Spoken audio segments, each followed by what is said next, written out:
true up to the forces of darkness, the forces that are trying to confuse and obfuscate the science and obliterate the science and tie your hands so that you can't inquire openly. And it just seems like now it's both a spiritual quest to stand true to your work and your calling. You're passionate, so that means you're deeply connected to a deeper part of what you're doing, which means you're doing what you're supposed to be doing. To me, it sounds that way. But I would imagine in the quiet times of your life right now, in more of an energetic sense, you're closer to a divine intelligence or to a higher power, to whatever we would call God, than probably ever before, because you're having to be and stand in such a strong, deep place that only a person of a deeper faith, and I'm not talking religion, but just a deeper faith, could do it. I wouldn't deny that. I would just interpret in a lesser sense.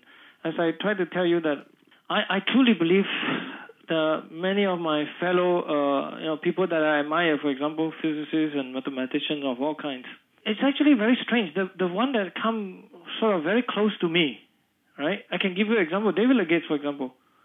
He's a full Christian, right? And most of the people that I know are actually sort of put their faith in God already, a lot. Yeah. And these are all people who constantly, daily dealing with some very beautiful questions, I mean, to me, God would be the ultimate beauty, maybe. Yeah. But I'm still, like I say, I'm not too late because I'm struggling very, very hard, of course. And I mean, I struggle even harder, especially my father passed away 2-3 years ago, that I was, my compass, was kind of switched around quite a bit. And I was asking different sets of questions, of course, at that time.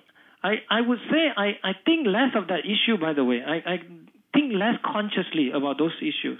The peace and quiet that I get is when I read something. This is why reading is ultimately the pleasure for me. I mean, not watching TV or not anything. Reading is always the most ultimate pleasure, in my opinion. And when I read something in Bibles and all those things, I felt certain detachment still, Yeah. My God is basically more like a living thing, like the action, the looking at people, interacting with you, for example. I mean, that kind of thing, on dealing with my fine mathematician things, when you look at the kind of thing they do, it's just, man, how did they come up with that one? I mean, some of the things that people can come up with, the human mind could create to fit this physical reality that we know. Next week I'm doing a show with Paul Smith, who was part of the military's first advanced data collection project. I see. It has to do with transcending time, space, and matter, going into the past and gathering data, and it has nothing to do with clairvoyance. Mm-hmm. And we will be speaking about time, space, and matter, and how the data collection process and procedure was taught to his team. I see. Very interesting. But I mean, I can personally tell you that the thing that I feel certain reward is to be able to communicate to my dad and actually my own uncle too, who's living in China. But the reason why I mentioned that is that because I was born in a different land. I was born in Malaysia and I came to America to school. Wow. But I was most proud that I was making every effort I can. Ever since I was able to understand a little bit about physics and especially the mathematical, sort of a bit of physical explanation of black hole, of space-time anomaly. I mean, you could not imagine how happy I was to be able to kind of talk for hours and hours in the afternoon drinking tea and trying to explain to my sick uncle who is about to die. But to keep insisting and make it a point that that's the discussion. I want to express, I want to convey the beauty that I felt, that is so beautiful. And he certainly shared that. Remember, these are the people who just never gone to school. Right. And my dad is another amazing character, right, who never gone to school, but he just have the natural brilliance, the people kind of person. He has a human touch that is so amazing, that I admire so much. He essentially doesn't know how to build a thing, but then he's this successful builder who can make millions and millions of dollars just like that because he's able to convince someone to do some work for him. And then he shared the wealth with them, of course. But I was just very, proud of who he is, But anyway, it's just another strangeness. I was very happy to make sure that we can talk a little bit about cosmology and then question that cannot be answered in a lot of ways. And then black hole was one of the things that I find it extremely strange that they ought to be, at least discussed and explained as best as we know how. You can find far out field that people were still discussing about different way of interpreting black hole, but that's another subject, by the way. I get even more exposure when I actually become an editor of a professional journal called New Astronomy. We constantly see all kinds of crazy papers sometimes, but I'm one of those open-minded editors, mind you say, to give people benefit of doubt, by the way. Now I have a real problem of one particular paper that I could not discuss, but it's just very interesting. It was talking about certain symmetry principle that demands some really good mathematics to understand this. Obviously, the person has been rejected all over the place, by the way. And then somehow he came to me, and then I started reading it. I say, this kind of discussion seems to be honest, seems to be, very mindful, and should not be just rejected outright. So I didn't want to reject him, so I started to look around for the best friend I can find all over the place. Please, let's try to see whether this... But you still need some kind of review, of course, to be publishable as some form of discussion, a paper that would further stimulate thoughts or somehow. I have another question before we close today, and I want you to know that I've learned a lot from you, and I so appreciate your dedication to the truth and to keeping the integrity of science intact, and for standing up to political and financial forces and prominent people and institutions in order to keep the integrity of your work. You're a physicist as well. Can you explain to the public what a vacuum is? Vacuum certainly has a lot of a notion in which that is purely a spatial thing. But I really think that vacuum...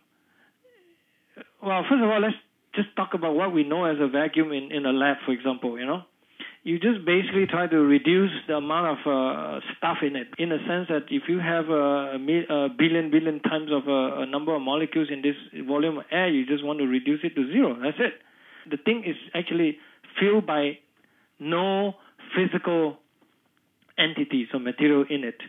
But I felt that if you expand the concept of vacuum, it certainly should include time as well. Because after all, we know about this space-time business. Maybe I'm not the best person to answer that. In fact, I think it's a very hard thing to answer. It's a bit like searching for inertia in Einstein's sense.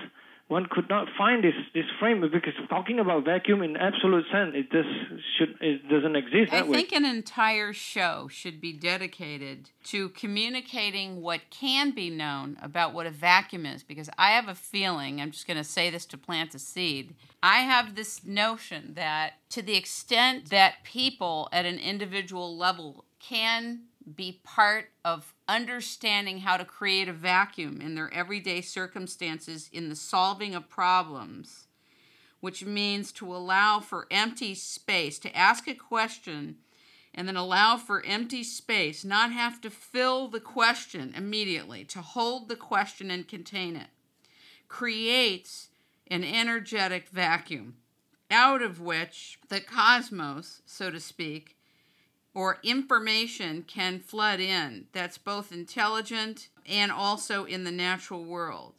And so I have this sneaking suspicion that there's a way to ask questions, contain them, and allow for the information and input to come in of its own time while you're holding the emptiness of time and space with that question. Something connected to containment. Asking a question is not just a conceptual phenomenon, but an energetic phenomenon that translates into the realm of physics. It's almost like its own alchemy. It's interesting you say energetic vacuum. That phrase caught me. Yeah. Yeah, I mean, this is why I try to emphasize that, vacuum should encompass something about the time too, but it seems to be in a physical sense, in the way that we understand in the lab, when people say they do a vacuum, it just pump air out, right? Try to suck all the air out and try to leave as little as possible. Right. The only thing that keeps the whole thing there is, of course, is the container. Right. What else is in there? Does that mean time is stopping in there in a vacuum? Really, you're right. You're leading to more questions. I guess what I wanted to share with you that's part of my work is that I see clearly that there is an art and science to question construction, asking questions, and asking questions in a way that creates a vacuum. Yes. I think you are maybe getting closer and closer. it's very interesting. Yeah, I mean, I see now. You're not a physicist by any sense, right? I'm sure you study some physics. I'm not a physicist. I don't claim to know anything. I just know that I've